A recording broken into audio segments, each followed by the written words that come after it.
You know, sometimes it's so unreasonable, the deaths, you know, that it's almost hard to tell. There's a cup up here behind me. If you look closely at that cup, you'll see that it's got an inscription on it to a guy by the name of Donald Burns. How ironic his last name is Burns, because that's how he died. He burnt to death along with another person as a result of his carelessness in a hotel in Seattle. And he burnt to death 2 days after leaving here. Oh, he was only in here overnight, so he had no time, you know, to even get sober. He just couldn't bear what he thought was the indignity of having to come back here. Because you see, here's what happened to Don. Don had come down here a year previously. He always used to say, I'm in the rag business, and really what he was the West Coast representative for the Fritzy clothes line. And you know, fellas, it seemed like he had everything that me and you used to drink wanting to have. He was a single, bachelor type guy, fairly attractive looking man, good looking guy. Had a Cadillac convertible, had a yacht up there in Puget Sound, had his own bachelor pad, beautiful ranch home built over one of them islands in Puget Sound. And he was making himself about $250,000 a year. Most guys would say, boy, if I had that, I'd never drink again as long as I lived. Well, that's what he had. And it got better. That's why he got that cup.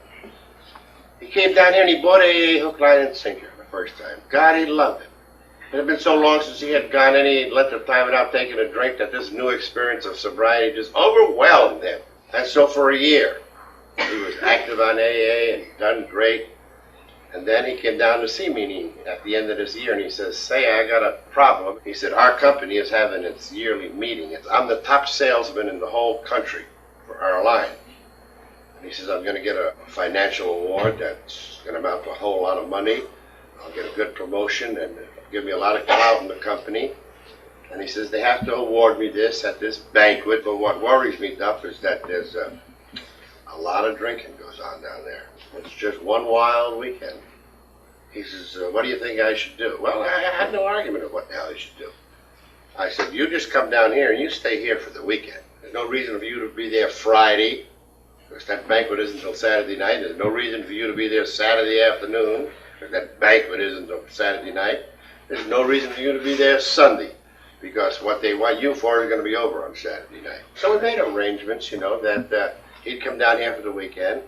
Then Saturday afternoon, late Saturday afternoon, he got all cleaned up and he drove into San Francisco and he went to the banquet and he got the award there, and it was all filled with $50 gold pieces. And so he was happier than hell that he had done this, you know. He was so happy that on Sunday, when we were having our regular meeting, as we just did here the other day, somebody said, has anybody got anything they'd like to say? Don jumped up and he came up to the podium and he had this cup. And he told a little tale of what I just told you. And he says, I don't feel as though I won this award. He says, I'm going to keep the money, and he sort of smiled. He says, but I'd like to give the cup to where I think it belongs. And he says, I'll give it right here to Myrtledale. So he gave it and we hung it up there. Now, that's a beautiful story, except that 3 months later, he decided to drink. And he got mixed up with some chippy from Reno. And he got married in Reno. He got married the same night of the afternoon that he met the woman he married. And of course he was drunk when he married her and got drunker after he married her. And the marriage was never even consummated sexually. Because in the middle of the night they drove him down here. His new bride and a couple of friends that he knew up there to get well. Now he was passed out, of course, when he got here. And he woke up sometime Monday, you know, confused, befuddled and all of that. No, he knew he got married. He knew all about that, but he had no recollection of how he got down here. And he was so ashamed of being here. So ashamed, you know. He was scared to death that somebody would come in here and see him. So he left. And he went to Seattle, which was sort of his home base. He checked into a hotel in Seattle to supposedly, I guess, to taper himself off, knowing full well that he couldn't go to his own home because people would look for him there. And he had a very notorious habit. There are people in this room who know Don and know of that habit of smoking. He was a chain smoker. And even when he was sober, he dropped cigarettes on the floor. So it's not too hard to understand what happened in Seattle. But you know the sickening part of this whole thing? And this just shows you that sometimes there are things that we never even take into consideration of what could happen.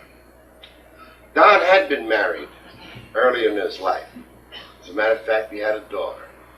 Married to a woman by the name of Goldie something, nice woman. She's on AA now. But when Don's will, the one he had no will, the one he had known for less than one day, legally became, his survivor. And she got just about everything he had. It was in court for about 3 years because Don's father, a very respectable businessman over in Walnut Creek area, fought it in court. And I was even a witness there. And I had to give different kinds of affidavits, to prove that I didn't think Don ever knew this woman. And they had all that evidence, but she still won. She still won. And his first wife and his kid got left out in the air, with nothing. Just as a result of a drunken bonehead play is about the best way I can describe it.